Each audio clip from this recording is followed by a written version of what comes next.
మనల్ని ఎన్నుకొని ఏర్పరచుకున్న దేవుడు మనల్ని అలా వదిలేయలేదు.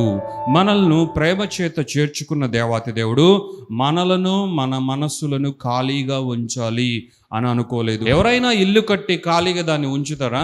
ఏదో కొన్ని కారణాలను బట్టి కొంతకాలం ఖాళీగా ఉంచడం జరుగుతుందేమో, కానీ దాన్ని అలాగే 100 సంవత్సరములు ఖాళీగా ఉంచడం అయితే జరగదు. ఒక కట్టడం ఉంది అంటే, ఒక ఇల్లు ఉంది అంటే, ఒక స్పేస్ని క్రియేట్ చేయడం జరుగుతుంది అంటే అందులో ఎన్నో పెట్టడానికే, అందులో చేరడానికే, అందులో నివాసం ఉండడానికే, దాన్ని ఉపయోగకరంగా చేసుకోవడానికే కానీ నిరుపయోగముగా చేసుకోవడానికి కాదు.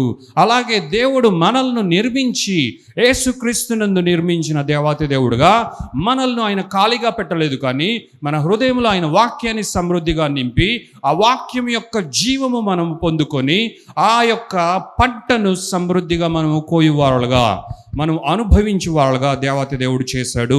వాక్యం అంటేనే అన్నీ అని అర్థం. దేవుడు ఎలాగా సమస్తమై ఉన్నాడో అలాగే వాక్యము మనకు అన్నీ అయి ఉంది అన్నదే మనం తెలుసుకొని బ్రతకాలి, జీవించాలి. వాక్యములో ఉన్న ఏ సంగతి అయినా సరే మనతో మాట్లాడేదిగా ఉంది. మన జీవితానికి సంబంధించి కానీ, ఇంకొకరి జీవితానికి సంబంధించి కానీ, ఈ ప్రపంచంలో ఏ వ్యక్తికైనా సరే ఈయన జీవితంలో, ఈ వ్యక్తి జీవితంలో, ఈ కుటుంబం జీవితంలో, ఈ దేశంలో ఉన్న ఈ సమస్యలు వాక్యం ద్వారా తీర్చబడవు. వాక్యంలో అసలు ఈ సమస్యలకు సొల్యూషనే లేదు అనే స్థితే లేదు.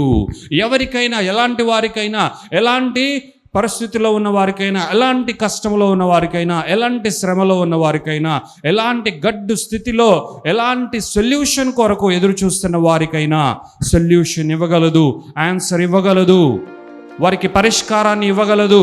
వారికి కావలసినది ఏదైనా ఇచ్చుటకు సమర్థత కలిగినదే, జీవము కలిగినదే, సామర్థ్యము కలిగినదే, శక్తి కలిగినదే జీవాధిపతి అయిన దేవాతి దేవుని యొక్క వాక్యము. హల్లెలూయా. ఆయన అనుగ్రహించిన ఈ వాక్యము ఆయన నుండే వచ్చింది. కాబట్టి దేవుని వాక్యం అంటే కేవలం మనము పిలుచుకొనుటకు దేవుని వాక్యము అనబడి దేవుని వాక్యము కాదు, కానీ దేవుని వాక్యం అంటే దేవుడిచ్చిన వాక్యమే, అనగా దేవుడే పలికిన వాక్కు. హల్లెలూయా. దేవుడే తన నోటితో పలికిన వాక్కు, దేవుడే తన నోటితో ఉచ్చరించిన వాక్కు. దేవాతి దేవునికి మహిమ కలుగును గాక.